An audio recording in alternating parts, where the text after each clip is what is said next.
8ஆம் வகுப்பு தமிழ் புத்தகம், புதிய சமச்சீர் புத்தகம். அதில இருக்கிற 7வது இயல் பகுதியிலிருந்து நம்ம இன்னைக்கு லைன் பை லைன் கொஸ்டின் பார்க்க போறோங்க. மொத்தம் 125 கேள்வி இருக்குங்க. நான் என்ன பண்ணியிருக்கேன்னா, புதிய சமச்சீர் புத்தகத்த கொண்டு வந்திருக்கேன் ஃபிரெண்ட்ஸ். அதாவது 2019ல புத்தகம் வந்ததுங்க. இப்ப 2025 புத்தகத்தில நிறைய மாற்றங்கள பண்ணியிருக்காங்க. இயல்கள குறிப்பா குறைச்சிருக்காங்க. ஸோ நெறைய சேஞ்சஸ் இருக்கு. நான் என்ன பண்ணியிருக்கேன்னா, 2019 புத்தகத்தில என்ன இருந்ததோ, அதையும் கொண்டு வந்திருக்கேன். 2025 புத்தகத்தில என்ன இருக்கோ, அதையும் கொண்டு வந்திருக்கேன். ஸோ வீடியோவ முழுமையா பாருங்க ஃபிரெண்ட்ஸ். கண்டிப்பா யூஸ்ஃபுல்லா இருக்கும். சரி, ஓகே. நம்ம இன்றைய வீடியோக்குள்ள போலாம். நம்ம என்னென்ன பார்க்க போறோம்னா, "ஒன்றே குலம்" என்ற ஒரு பாட்ட பார்க்க போறோம். "மெய்ஞான ஒளின்ற" ஒரு பாட்டு இருக்குது. "விடுதலை திருநாள்ங்கிற" ஒரு பாட்டு இருக்கு. மொத்தம் 3 பாட்டு பார்க்க போறோம். உரைநடையில அயோத்திதாசருடைய சிந்தனைகள பார்க்க போறோம். விரிவானத்தில "மனித எந்திரம்ங்கிற" ஒரு கதை இருக்கு. சும்மா சின்ன கதை தான். அதையும் பார்க்க போறோம். இலக்கணத்தில வேற்றுமையையும், யாப்பு இலக்கணத்தையும் பார்க்க போறோம். மொழித்திறன் பயிற்சிய பார்க்க போறோம். திருக்குறள் பார்க்க போறோம். ஒன் பை ஒன்னா பார்க்கலாம். ஃபர்ஸ்ட் நம்ம பார்க்க போறது "ஒன்றே குலம்" என்ற ஒரு பாட்டு. ஃபர்ஸ்ட் கேள்விய பாருங்க. 63 நாயன்மார்களில் ஒருவராகவும், 15 சித்தர்களில் ஒருவராகவும் விளங்கியவர் யார்? 63 நாயன்மார்கள்ல ஒருத்தரு, 18 சித்தர்கள்ல ஒருத்தரு. யாரு அப்படின்னு கேட்டிருக்காங்க. திருமூலர் என்பது சரி. திருமூலர். 2வது கேள்வி. "ஒன்றே குலம் ஒருவனே தேவன்" என்றவர் யார்? ஒன்றே குலம் ஒருவனே தேவன் என்று சொன்னவர் யார்? திருமூலர் தான் சொல்லியிருக்காரு. 3வது கேள்வி. "நடமாடா கோவில் நம்பருக்கு ஒன்றியின்" இந்த பாட்டு வரியில இருக்கிற நம்பர், நம்பர் என்பதன் பொருள் என்ன? நம்பர் என்பதன் பொருள் என்ன? நம்பர் அப்படின்னா அடியார்கள். நம்பர்னா அடியார்கள். 4வது கேள்வி. திருமந்திரம் எத்தனை பாடல்களை கொண்டது? திருமந்திரம் எத்தனை பாடல்களை கொண்டது? 3000 பாட்டு இருக்குதுங்க. 3000 பாடல்களை கொண்டது. 5வது கேள்வி. தமிழ் 3000 என்று அழைக்கப்படும் நூல் எது? தமிழ் 3000 என்று அழைக்கப்படும் நூல் எது? திருமந்திரம். திருமந்திரத்த தமிழ் 3000 அப்படின்னு சொல்லுவாங்க. 6வது கேள்வி. திருமந்திரம் 12 திருமுறைகளில் எத்தனையாவது திருமுறையாக வைக்கப்பட்டுள்ளது? திருமுறைகள் அப்படின்னா மொத்தம் 12ங்க. அந்த 12 திருமுறையில திருமந்திரத்த எங்க வச்சிருக்காங்கன்னு கேட்குறாங்க. 10வது திருமுறையாக வைக்கப்பட்டுள்ளது. 10வது திருமுறை தான் திருமந்திரம். 7வது கேள்வி. சொல் பொருள் பொறுத்துக. சொல்லையும் அதுக்கான பொருளையும் பொருத்தணுங்க. இதுக்கான பதில் "நாணமே" என்றால் கூசாமல், "சித்தம்" என்றால் உள்ளம், "நம்பர்" என்றால் அடியார், "உய்மின்" என்றால் ஈடேற்றுங்கள். அடுத்து நம்ம பார்க்க போறது புத்தக வினாவிடைகள். 8வது கேள்வி. "அறநெறியில் வாழ்பவர்கள் உயிரை கவர வரும் யாரை கண்டு அஞ்ச மாட்டார்கள்?" அறநெறியில் வாழ்பவர்கள் உயிரை கவர வரும் யாரை கண்டு அஞ்ச மாட்டார்கள்? நமனை கண்டு அஞ்ச மாட்டார்கள். நமன் அப்படின்னா யமன்ங்க. நமன்னா யமன். யமனை கண்டு அஞ்ச மாட்டார்கள். 9வது கேள்வி. "நமனில்லை" என்னும் சொல்லை பிரித்து எழுத கிடைப்பது என்ன? நமனிலை இந்த சொல்ல பிரிச்சு எழுதுனீங்கன்னா, நமன் கூட்டல் இல்லைன்னு வரும். நமன் கூட்டல் இல்லை. 10வது கேள்வி. "நம்பருக்கு கூட்டல் அங்கு" என்பதனை சேர்த்தெழுத கிடைக்கும் சொல் என்ன? நம்பருக்கு கூட்டல் அங்கு. இத சேர்த்து எழுதுனீங்கன்னா, நம்பர் கங்குன்னு வரும். நம்பர் கங்கு. அடுத்து நம்ம பார்க்க போறது "மெய்ஞான ஒளி" அப்படிங்கிற ஒரு பாட்டு இருக்கு. அதிலிருந்து கேள்விகள பார்க்கலாம். 11வது கேள்வி. "அடக்கத் தம் மாய ஐம்பொறிகளைக் கட்டி, படிக்க படிப்பு எனக்கு பகராய் பராபரமே" என்று பாடியவர் யார்? பராபரமே அப்படின்னா, தாய்மானவர் ஞாபகம் தான் நமக்கு வரும். தாய்மானவர்ன்னு போட்றாதீங்க. இங்க இருக்கிற இந்த பாட்டு வரியை சொன்னவர் குணங்குடி மஸ்தான் சாகிபு. குணங்குடி மஸ்தான் சாகிபு. 12வது கேள்வி. குணங்குடி மஸ்தான் சாகிபுவின் இயற்பெயர் என்ன? குணங்குடி மஸ்தான் சாகிபுவின் இயற்பெயர் என்ன? சுல்தான் அப்துல் காதர் என்பது சரி. சுல்தான் அப்துல் காதர். 13வது கேள்வி. குணங்குடி மஸ்தான் சாகிபு தவம் இயற்றாத மலை எது? இவரு இளம் வயதிலேயே துறவியாகி நிறைய இடங்களுக்கு போய் தவம் பண்ணியிருப்பாரு. தவம் இயற்றாத இடம் எதுன்னு கேட்டிருக்காங்க. இதுக்கான பதில் சதுரகிரி, புறாமலை, நாகமலை எல்லாம் சரி. விராலிமலை கிடையாது. இது தவறு. 14வது கேள்வி. குணங்குடி மஸ்தான் சாகிபு எழுதாத நூல் எது? குணங்குடி மஸ்தான் சாகிபு எழுதாத நூல் என்னன்னு கேட்குறாங்க. எக்கால கண்ணி, மனோன்மணி கண்ணி, நந்தீஸ்வர கண்ணி இந்த 3யும் எழுதியிருப்பாங்க. குணங்குடியார் கண்ணிங்கிற பெயர் எழுதியிருக்க மாட்டாங்க.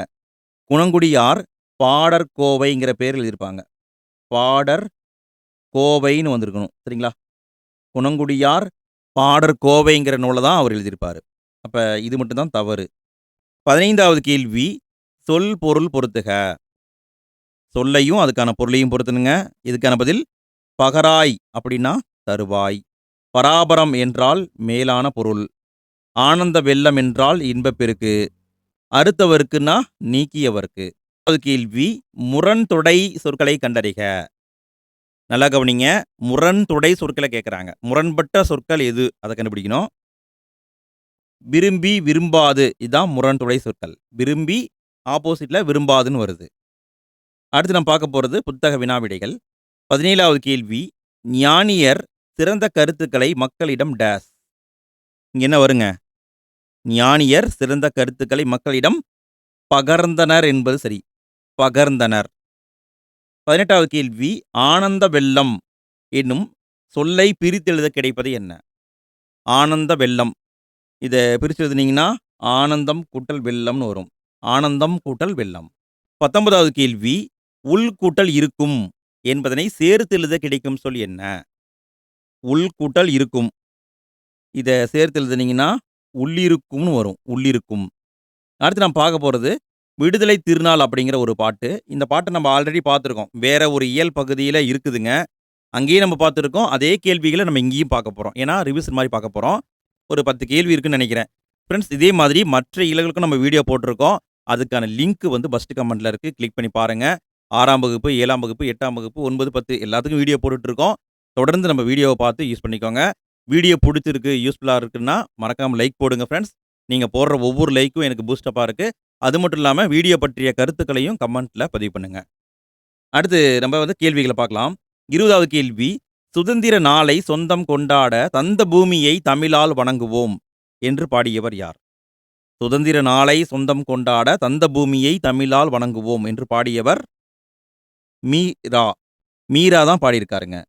21வது கேள்வி. மீராவுடைய இயற்பெயர் என்ன? மீராவின் இயற்பெயர் என்ன? மீ. ராசேந்திரன் என்பது சரி. மீ. ராசேந்திரன். 22வது கேள்வி. மீரா ஆற்றிய பணி என்ன? மீரா என்ன வேலை பார்த்தாரு அப்படின்னு கேட்குறாங்க. மீரா கல்லூரி பேராசிரியராக பணியாற்றினார். கல்லூரி பேராசிரியர்.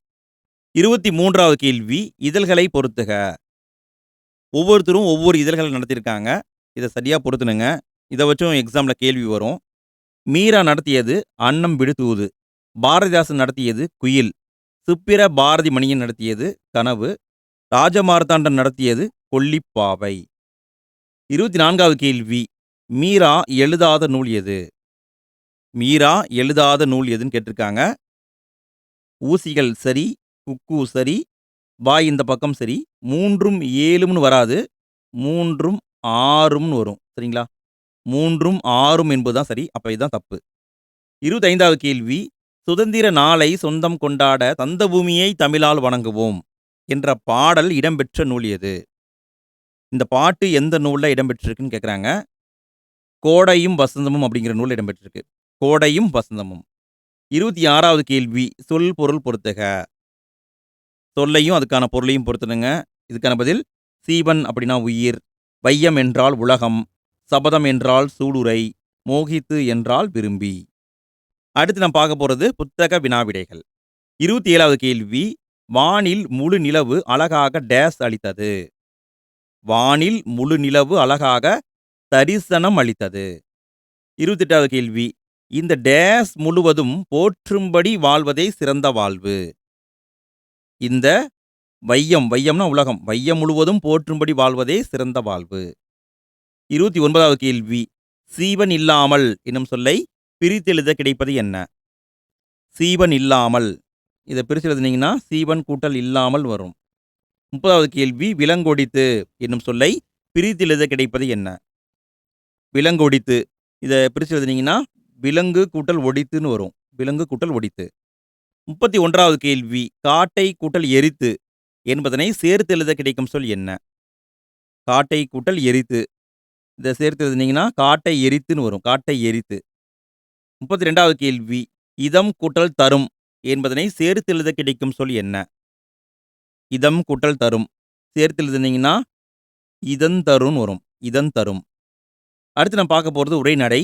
அயோத்திதாசருடைய சிந்தனைகள குடுத்திருக்காங்க. இதிலிருந்து நம்ம கேள்விகள பார்க்கலாம். 33வது கேள்வி. தந்தை பெரியார், அண்ணல் அம்பேத்கர் ஆகியோர்களுக்கு சமத்துவம், பகுத்தறிவு ஆகியவற்றுக்கு முன்னோடியாக திகழ்ந்தவர் யார்? தந்தை பெரியாருக்கும், அண்ணல் அம்பேத்கர் அவருக்கும் சமத்துவம், பகுத்தறிவு இந்த 2க்கும் முன்னோடியாக விளங்கியவர் யார்? அயோத்திதாசர். 34வது கேள்வி. அயோத்திதாசர் பிறந்த ஆண்டு எது? அயோத்திதாசர் சென்னையில பிறந்திருப்பாரு. பிறந்த ஆண்டு 1845 மே 20. 1845 மே மாதம் 20ஆம் தேதி. 35வது கேள்வி. அயோத்திதாசருடைய இயற்பெயர் என்ன? அயோத்திதாசருடைய இயற்பெயர் என்ன? காத்தவராயன் என்பது சரி. காத்தவராயன். 36வது கேள்வி. அயோத்திதாசர் எந்த நாட்டுக்குச் சென்று அங்குள்ள தமிழ் கூலித் தொழிலாளர்களுக்கு பாடுபட்டார்? அயோத்திதாசர் எந்த நாட்டுக்கு போயிட்டு அங்க இருக்கிற தமிழ் கூலித் தொழிலாளர்களுக்காக பாடுபட்டார்ன்னு கேட்குறாங்க. அயோத்திதாசர் சென்றது பர்மா நாடு. பர்மாவுக்கு சென்றார். 37வது கேள்வி. திருமணத்துக்கு பின் அயோத்திதாசர் சென்று வாழ்ந்த இடம் எது? திருமணத்துக்கு பிறகு அயோத்திதாசர் சென்று வாழ்ந்த இடம் எது? நீலகிரிக்கு போய் அங்க வாழ்ந்திருப்பாரு. நீலகிரி. 38வது கேள்வி. அயோத்திதாசர் அறிந்த மொழிகளில் தவறானது எது? அயோத்திதாசர் அறிந்த மொழிகளில் தவறானது. அவருக்கு பாலி தெரியும், வடமொழி தெரியும், ஆங்கிலம் தெரியும், தெலுங்கு கிடையாது. ஸோ இதுதான் தவறு. 39வது கேள்வி. அயோத்திதாசர் ஒரு பைசா தமிழன் இதழை தொடங்கிய ஆண்டு? அயோத்திதாசர் ஒரு பைசா தமிழன் அப்படிங்கிற இதழ நடத்தினாரு.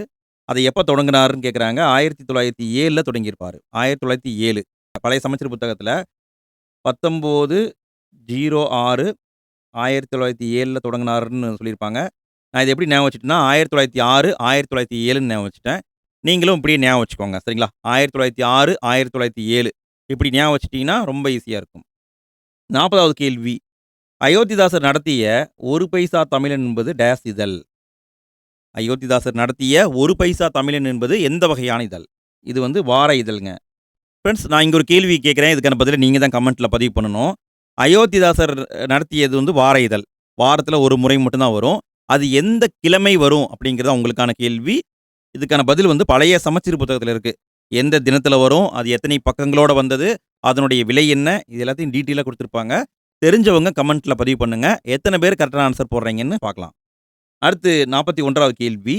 ஒரு நாட்டுக்கு வழிகாட்டும் தலைவருக்கான தலைமை பண்பை பற்றி கூறியவர் யார்? ஒரு நாட்டுக்கு வழிகாட்டும் தலைவர் இப்படிதான் இருக்கணும் அப்படிங்கிற தலைமை பண்பை பற்றி கூறியவர் காத்தவராயன். காத்தவராயன் யாரு? அயோத்திதாசர். 42வது கேள்வி. நல்ல குடிமக்கள் இல்லாத நாட்டுக்கு இயற்கை கூட உதவாது என்று கூறியவர் யார்? நல்ல குடிமக்கள் இல்லாத நாட்டுக்கு இயற்கை கூட உதவாது என்று கூறியவர் காத்தவராயன், அதாவது அயோத்திதாசர். 43வது கேள்வி.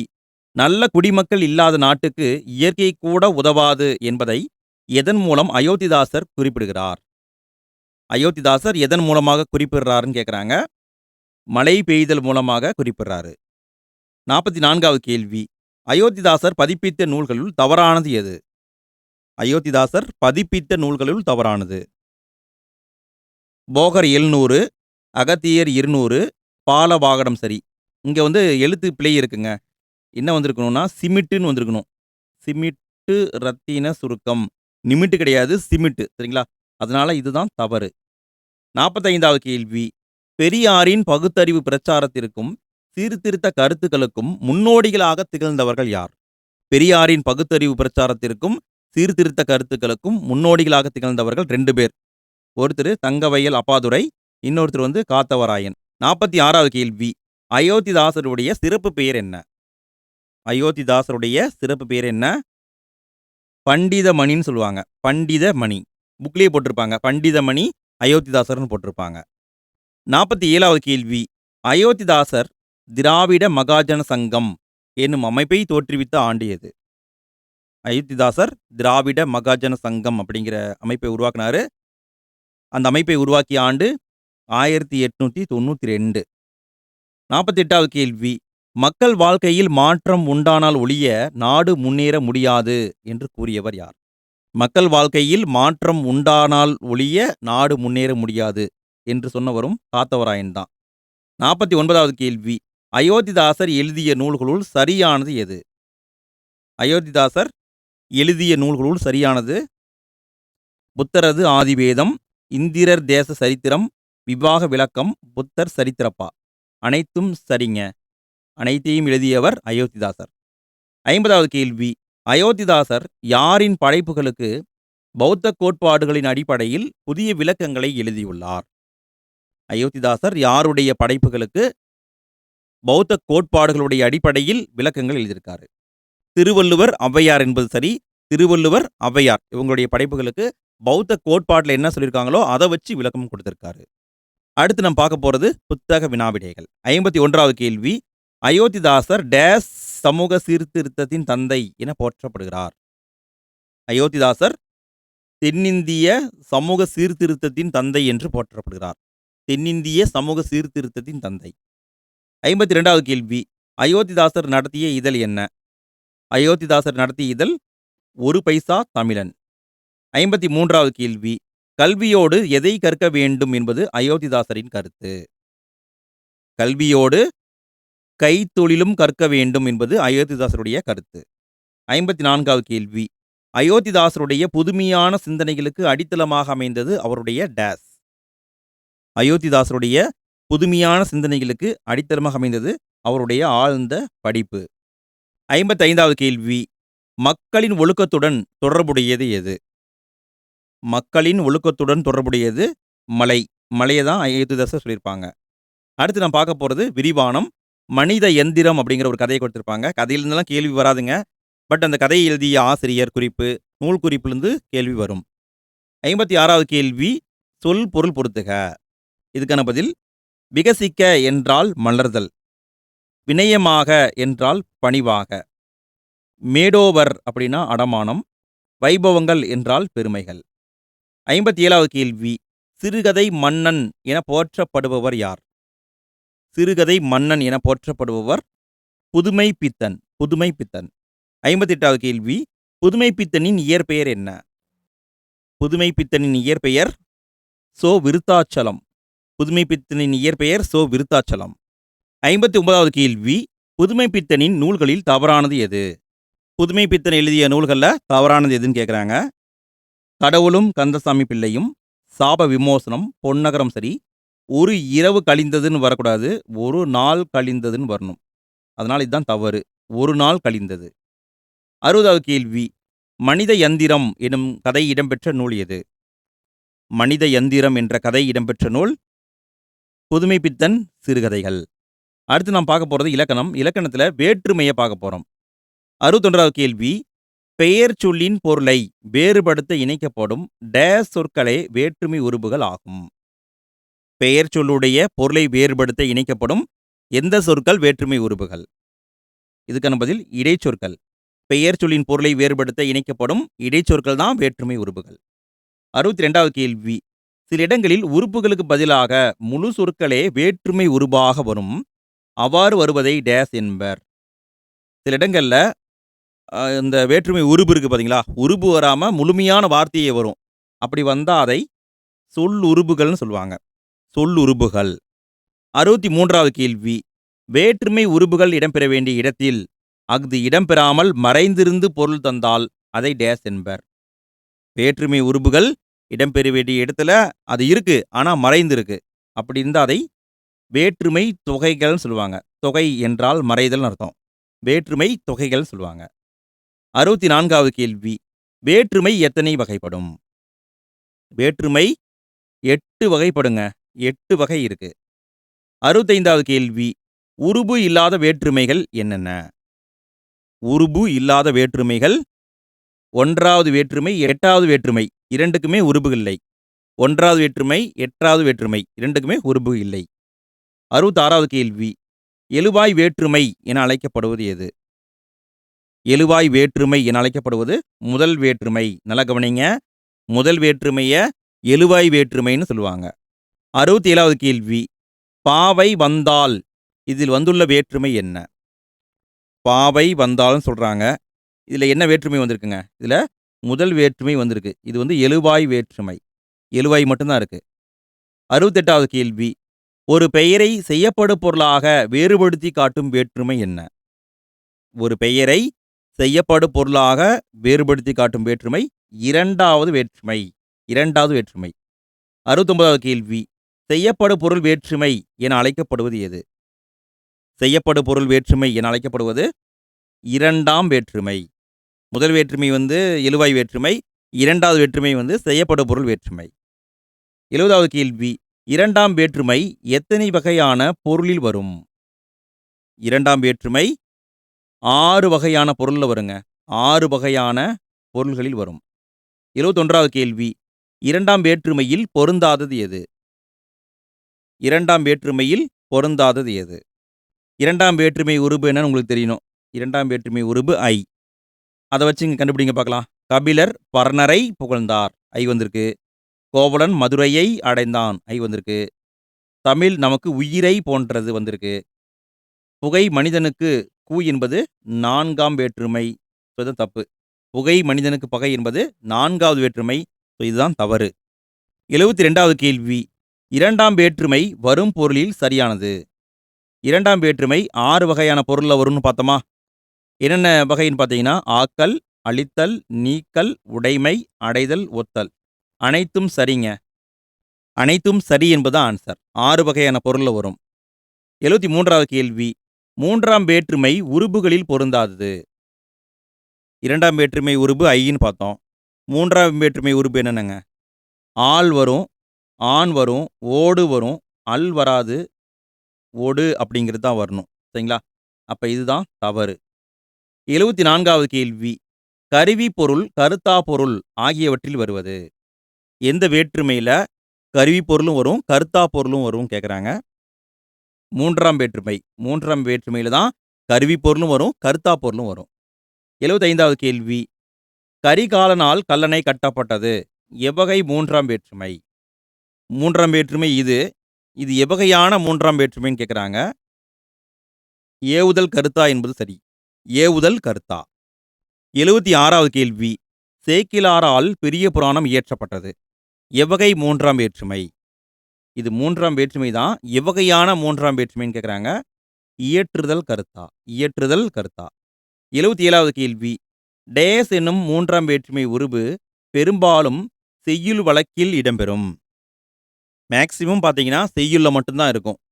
எந்த மூன்றாம் வேற்றுமை உருபு செய்யுள்ல மட்டும் வரும்? இதுக்கான பதில் ஆண் அப்படிங்கிறது செய்யுள்ல மட்டும்தான் வரும், காமனா வராது. 78வது கேள்வி. உடனிகழ்ச்சி பொருளில் வரும் வேற்றுமை உருபுகள் என்னென்ன? உடனிகழ்ச்சி பொருளில் வரும் வேற்றுமை உருபுகள் என்னென்ன? ஒடு, ஓடு இந்த இரண்டும் உடனிகழ்ச்சி பொருள்ல மட்டும்தான் வரும். 79வது கேள்வி. வேற்றுமை உருபுகளை பொறுத்துக. வேற்றுமை உருபுகளை பொறுத்துனுங்க. 4ஆம் வேற்றுமை உருபு கு. 5ஆம் வேற்றுமை உருபு இல், இன். 6ஆம் வேற்றுமை உருபு அது, ஆது, ஆ. 7ஆம் வேற்றுமை உருபு கண். இதை நல்லா மனப்பாடம் பண்ணிக்கோங்க ஃப்ரெண்ட்ஸ். 80வது கேள்வி. 4ஆம் வேற்றுமை உருபுடன் கூடுதலாக டேஸ் என்னும் அசை சேர்ந்து வருவதும் உண்டு. 4ஆம் வேற்றுமை உருபு கூங்க. இது கூட எந்த அசை சேர்ந்து வருவதும் உண்டு? இதுக்கான பதில் ஆக அப்படிங்கிற அசையும் வரும். ஆக அப்படிங்கிற அசை வந்தா அது 4ஆம் வேற்றுமை உருபு. 81வது கேள்வி. 4ஆம் வேற்றுமை வரும் பொருட்கள் என்னென்ன? 4ஆம் வேற்றுமை 8 பொருள்ல வருங்க கிட்டத்தட்ட. இதுக்கான பதில் கொடை, பகை, நட்பு, அனைத்தும் சரி. அனைத்திலும் 4ஆம் வேற்றுமை தான் வரும். 82வது கேள்வி. 4ஆம் வேற்றுமை வரும் பொருள் என்னென்ன? இதுக்கான பதில் அதுவாதல், பொருட்டு, முறை, எல்லை. அனைத்திலும் 4ஆம் வேற்றுமை தான் வருங்க. 83வது கேள்வி. தலையின் இழிந்த மயிர். இதில் வந்துள்ள வேற்றுமை என்ன? தலையின் இழிந்த மயிர். இதில் வந்திருக்கிற வேற்றுமை என்னன்னு கேட்குறாங்க. 5ஆம் வேற்றுமை வந்திருக்கு. 5வது வேற்றுமை வந்திருக்கு. 84வது கேள்வி. 5ஆம் வேற்றுமை வராத பொருள் என்ன? 5ஆம் வேற்றுமை வராத பொருள் என்ன? இதுக்கான பதில் நீங்கள்ல வரும், ஒப்புல வரும், எல்லையில வரும், ஏதுல வரும். அனைத்தும் சரிங்க. அதாவது வரும் பொருட்கள் 5ஆம் வேற்றுமை வரும் பொருட்கள் பார்த்தீங்கன்னா நீங்கள்ல வரும், ஒப்பு வரும், எல்லை வரும், ஏது வரும். 85வது கேள்வி. 6ஆம் வேற்றுமை உருபுகளில் தவறானது எது? 6ஆம் வேற்றுமை உருபுகள தவறானது எதுங்க? ஆ வரும், அது வரும், ஆது வரும், இல் வராது. இல் என்பது 5ஆம் வேற்றுமை உருபு. 6ஆம் வேற்றுமை உருபு இல்ல. 86வது கேள்வி. 7ஆம் வேற்றுமை உருபுகளில் தவறானது எது? 7ஆம் வேற்றுமை உருபாக என்னென்ன வருங்க? இதுக்கான பதில் மேல் வரும், கீழ் வரும், இல், இடம், கால். அனைத்தும் சரி. இந்த சொற்கள் எல்லாமே 7ஆம் வேற்றுமை உருபு தான். மேல், கீழ், இல், இடம், கால். அனைத்தும் 7ஆம் வேற்றுமை உருபுகள் தான். 87வது கேள்வி. கிழமை பொருளில் வரும் வேற்றுமை எது? கிழமைனா உரிமைன்னு அர்த்தங்க. கிழமை பொருளில் வரும் வேற்றுமை 6ஆம் வேற்றுமை. நல்லா கவனிங்க. 6ஆம் வேற்றுமை தான் கிழமை பொருள்ல வரும். 88வது கேள்வி. இடம், காலம் ஆகியவற்றை குறிக்கும் சொற்கள் இடம்பெறும் வேற்றுமை எது? இடம், காலம் ஆகியவற்றை குறிக்கும் சொற்கள் இடம்பெறும் வேற்றுமை. இதுக்கான பதில் 7ஆம் வேற்றுமை. 7ஆம் வேற்றுமை. 89வது கேள்வி. எங்கள் ஊரின் கண் மழை பெய்தது. இதுல வந்திருக்கிற வேற்றுமை என்ன? எங்கள் ஊரின் கண் மழை பெய்தது.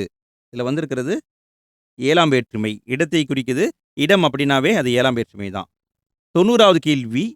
இல் என்னும் உருபு இடம்பெறும் வேற்றுமை என்ன? இல் அப்படிங்கிற உருபு வந்து 2 வேற்றுமையில் வருங்க. இதுக்கான பதில் 5ஆம் வேற்றுமையிலும் வரும், 7ஆம் வேற்றுமையிலும் வரும். இல் அப்படிங்கிறது 5ஆம் வேற்றுமையிலும் வரும், 7ஆம் வேற்றுமையிலும் வரும். 91வது கேள்வி. இல் என்னும் உருபு நீங்கள் பொருளில் வந்தால் அது எந்த வேற்றுமை? இல் அப்படிங்கிற ஒரு உருபானது நீங்கள் பொருள்ல வந்தா அது 5ஆம் வேற்றுமை. நீங்கள் பொருள்ல வரணும். அப்படி வந்தாதான் இது 5ஆம் வேற்றுமை. 92வது கேள்வி. இல் என்னும் உருபு இடப்பொருளில் வந்தால் அது எந்த வேற்றுமை? இல் அப்படிங்கிற உருபு இடப்பொருள்ல வந்தா அது 7ஆம் வேற்றுமை. நல்லா கவனிங்க. நீங்கள் பொருள்ல வந்தா 5ஆம் வேற்றுமை. அதுவே இடப்பொருள்ல வந்தா 7ஆம் வேற்றுமை. 93வது கேள்வி. விளி வேற்றுமை என அழைக்கப்படுவது எது? விளி வேற்றுமை என அழைக்கப்படுவது 8ஆம் வேற்றுமை. 8ஆம் வேற்றுமையை விளி வேற்றுமைன்னு சொல்லுவாங்க. 94வது கேள்வி. படர்க்கை பெயரை முன்னிலை பெயராக மாற்றி அழைக்கும் வேற்றுமை என்ன? படர்க்கை பெயரை முன்னிலை பெயராக மாற்றி அழைக்கும் வேற்றுமை என்ன? இதுக்கான பதில் 8ஆம் வேற்றுமை. 8ஆம் வேற்றுமை. 95வது கேள்வி. வேற்றுமை உருபுகளின் பொருள்களை பொறுத்துக. ஒவ்வொரு வேற்றுமை உருபுக்கும் ஒரு பொருள் இருக்குங்க. அதை சரியா பொருத்தணும். முதல் வேற்றுமைக்கான பொருள் பார்த்தீங்கன்னா பயனிலை ஏற்றல். 3ஆம் வேற்றுமை உடனிகழ்ச்சி பொருள். 6ஆம் வேற்றுமை கிழமை பொருள்ல வரும். 7ஆம் வேற்றுமை இடம், காலம் இந்த பொருள்ல வரும். 96வது கேள்வி. வேற்றுமை சொல் உருபுகளை பொறுத்துக. வேற்றுமை சொல் உருபுகளை பொருத்தணும். 3ஆம் வேற்றுமை உருபு கொண்டு, வைத்து இந்த பொருள்ல வரும். 4ஆம் வேற்றுமை ஆக, பொருட்டு இந்த பொருள்ல வரும். 5ஆம் வேற்றுமை இலிருந்து, நின்று இந்த பொருள்ல வரும். 6ஆம் வேற்றுமை உடைய அப்படிங்கிற பொருள்ல வரும். அடுத்து நாம் பார்க்க போறது புத்தக வினாவிடைகள். 97வது கேள்வி. பெயர் சொல்லின் பொருளை வேறுபடுத்துவது டேஸ் ஆகும். பெயர் சொல்லின் பொருளை வேறுபடுத்துவது வேற்றுமை எனப்படும். 98வது கேள்வி. 8ஆம் வேற்றுமை டேஸ் வேற்றுமை என்று அழைக்கப்படுகிறது. 8ஆம் வேற்றுமை விளி வேற்றுமை என்று அழைக்கப்படுகிறது. 99வது கேள்வி. உடனிகழ்ச்சி பொருளில் டேஸ் வேற்றுமை வரும். உடனிகழ்ச்சி பொருளில் 3ஆம் வேற்றுமை தான் வரும். 3ஆம் வேற்றுமை. 100வது கேள்வி. அறத்தான் வருவதே இன்பம். இந்த தொடரில் டேஸ் வேற்றுமை பயின்று வந்துள்ளது. அறத்தான் வருவதே இன்பம். இந்த தொடர்ல 6ஆம் வேற்றுமை வந்திருக்கு. 6ஆம் வேற்றுமை. 101வது கேள்வி. மலர் பானையை வணைந்தால் இந்த தொடர் டேஸ் பொருளை குறிக்கிறது. மலர் பானையை வணைந்தால் இது வந்து ஆக்கல் பொருளை குறிக்கிறது. 102வது கேள்வி. வேற்றுமை உருபுகளை பொறுத்துக. இதுக்கான பதில் 3ஆம் வேற்றுமைக்கு உதாரணம் மண்ணால், ஆள் வருது. மண்ணால் குதிரை செய்தான். 4ஆம் வேற்றுமை உருபு கு. ராமனுக்கு, கு. ராமனுக்கு தம்பி இலக்குவன். 5ஆம் வேற்றுமை. 5ஆம் வேற்றுமை வந்து இல் அப்படி வரும். ஏவுதல் கலையில் இல். சிறந்தவன் ஏகலைவன். 6ஆம் வேற்றுமை அது வரும். பாரினது தேர். இதான் ஆன்சர். அடுத்து நம்ம பார்க்க போறது இலக்கணத்துல யாப்பு இலக்கணம் பார்க்க போறோம். இது வந்து பழைய இயல்ல இருந்ததுங்க. இப்ப இல்ல, தூக்கிட்டாங்க. இருந்தாலும் கேள்விகளை பார்த்துடலாம். 103வது கேள்வி. யாப்பு இலக்கணத்தின்படி செய்யுளுக்கு உரிய உறுப்புகள் எத்தனை ஆகும்? யாப்பு இலக்கணத்தின்படி செய்யுளுக்கு உரிய உறுப்புகள் மொத்தம் 6 உறுப்புகள் ஆகும். எழுத்து, அசை, சீர், தலை, அடி, தொடைன்னு 6 வகைப்படும். அடுத்து 104வது கேள்வி. சீர்கள் ஒன்றோடு ஒன்று பொருந்துவதை டேஸ் என்பர். சீர்கள் ஒன்றோடு ஒன்று பொருந்துவதை என்னன்னு சொல்லுவாங்க? தலை என்று சொல்வார்கள். தலை என்று சொல்வார்கள். 105வது கேள்வி. தலை எத்தனை வகைப்படும்? தலை எத்தனை வகைப்படுங்க? 7 வகைப்படும். தலை 7 வகைப்படும். 106வது கேள்வி. அடி எத்தனை வகைப்படும்? அடி எத்தனை வகைப்படும்? அடி 5 வகைப்படும். 107வது கேள்வி. தொடை எத்தனை வகைப்படும்? தொடை எத்தனை வகைப்படும்? தொடை 8 வகைப்படும். 108வது கேள்வி. முதல் எழுத்து ஒன்றி வர தொடுப்பது டேஸ். முதல் எழுத்து ஒரே மாதிரி வருவது டேஸ். மோனை அப்படின்னு சொல்லுவோம். 109வது கேள்வி. இறுதி எழுத்து அல்லது இறுதி ஓசை ஒன்றி வர தொடுப்பது டேஸ். இறுதி எழுத்தோ இறுதி ஓசையோ ஒன்றி வர தொடுப்பது இயைபுன்னு சொல்லுவாங்க. இயைபு. 110வது கேள்வி. ஒரு பாடலின் இறுதி சீர் அல்லது அடியின் இறுதி பகுதி அடுத்த பாடலுடைய முதல் சீரிலேயோ அல்லது அடியின் முதலிலோ வருமாறு பாடப்படுவது. ஒரு பாட்டுடைய இறுதி சீரு அல்லது இறுதி பகுதி அதை அடுத்த பாடலுக்கு முதல்ல கொண்டு வர்றாங்கன்னா அதுக்கு பேரு அந்தாதி என்று பெயர். அந்தாதி. 111வது கேள்வி. அசை எத்தனை வகைப்படும்? அசை எத்தனை வகைப்படும்? 2 வகைப்படும். நேரசை, நிறையசை. 112வது கேள்வி. விடும் என்பது டேஸ் சீர். விடும் என்பது எந்த வகையான சீருங்க? இது நிறையசையில வரும். விடும் என்பது நிறையசை. 113வது கேள்வி. குறில் அல்லது நெடில் எழுத்து தனித்து வந்தாலும் ஒற்றுடன் சேர்ந்து வந்தாலும் அது டேஸ் அசை ஆகும். குறில் எழுத்தும் நெடில் எழுத்தும் தனித்தனியா வந்தாலும் சரி அல்லது ஒற்றோட சேர்ந்து வந்தாலும் சரி அதுக்கு பேர் என்னங்க? அதுக்கு பேரு நேரசைன்னு சொல்லுவாங்க. நேரசை. 114வது கேள்வி. 2 குறில் எழுத்துக்கள் அல்லது குறில் நெடில் எழுத்துக்கள் இணைந்து வந்தாலும் அவற்றுடன் ஒற்றெழுத்து சேர்ந்து வந்தாலும் டேஸ் அசை ஆகும். 2 குறில் எழுத்து வருது, 2 நெடில் எழுத்து வருது, தனித்தனியா வந்தாலும் ஓகே, இல்லைன்னா அது கூட ஒற்று சேர்ந்து வந்தாலும் சரி அதை நிறையசைன்னு சொல்லுவாங்க. முன்னாடி நம்ம பார்த்தது நேரசை. நேரசைனா தனித்தனியா வரும், நிறையசைனா சேர்ந்து வரும். 115வது கேள்வி. நேர் அசைகளில் பொருந்தாதது. நம்ம முன்னாடி சொன்னோம் இல்லைங்களா, அதை வச்சு கண்டுபிடிங்க பார்க்கலாம். நேர் அசைகளில் பொருந்தாதது. நேர்னா ஒரு குறில் ஒற்று வரலாம், ஓகே. நெடில் தனியா வரலாம், நெடிலும் ஒற்று வரலாம், கரெக்டு. குறில் நெடில் ஒற்று இது வந்தா இது நிறையசை. ஸோ இதுதான் தவறு. 116வது கேள்வி. நிறையசைகளில் பொருந்தாதது எது? நிறையசைகளில் பொருந்தாதது குறிலும் நெடிலும் தனியா சேர்ந்து வந்தா நிறை, ஓகே. குறிலு நெடிலு ஒற்று வந்தாலும் நிறைதான். குறிலும் வந்தாலும் நிறைதான். குறிலு ஒற்று வந்தா இது நேரசை. ஸோ தப்பு. 117வது கேள்வி. கலைச்சொற்களை பொறுத்துக. கலைச்சொற்களை பொறுத்துக. இதுக்கான பதில் சேரிட்டி என்றால் தொண்டு, பிலாசபின்னா தத்துவம், இன்டகிரிட்டினா நேர்மை, ரேஷனல்னா பகுத்தறிவு. அடுத்து நம்ம பார்க்க போறது திருக்குறள். 118வது கேள்வி. காண முயல் எய்த அம்பினில் யானை பிழைத்த வேல் ஏந்தல் இனிது. இந்த திருக்குறளில் இடம்பெற்றுள்ள அணி என்ன? இந்த திருக்குறளில் வந்திருக்கிற அணி என்னன்னு கேட்குறாங்க. பிரிது மொழிதல் அணி தான் வந்திருக்கு. பிரிது மொழிதல் அணி. 119வது கேள்வி. நவில் தோறும் நூல் நயம் போலும் பயில் தோறும் பண்புடையாளர் தொடர்பு. இந்த திருக்குறளில் இடம்பெற்றிருக்கிற அணி என்ன? நவில் தோறும் நூல் நயம் போலும் பயில் தோறும் பண்புடையாளர் தொடர்பு. இந்த திருக்குறளில் ஓமி அணி தான் வந்திருக்கு. 120வது கேள்வி. நண்பர்களின் இயல்பை அளந்து காட்டும் அளவுகோலாக திருவள்ளுவர் கூறுவது என்ன? நண்பர்களுடைய இயல்பை அளந்து காட்டும் அளவுகோலாக திருவள்ளுவர் கூறுவது துன்பம். அடுத்து நாம் பார்க்க போறது புத்தக வினாவிடைகள். 121வது கேள்வி. வறுமை வந்த காலத்தில் டேஸ் குறையாமல் வாழ வேண்டும். வறுமை வந்த காலத்தில் ஊக்கம் குறையாமல் வாழ வேண்டும். ஊக்கம் குறையாமல் வாழணும். 122வது கேள்வி. ஆண்மையின் கூர்மை எனப்படுவது என்ன? ஆண்மையின் கூர்மை எனப்படுவது பகைவருக்கு உதவுதல். பகைவருக்கு உதவுதல். 123வது கேள்வி. பெருஞ்செல்வம் என்னும் சொல்லை பிரித்தெழுத கிடைப்பது என்ன?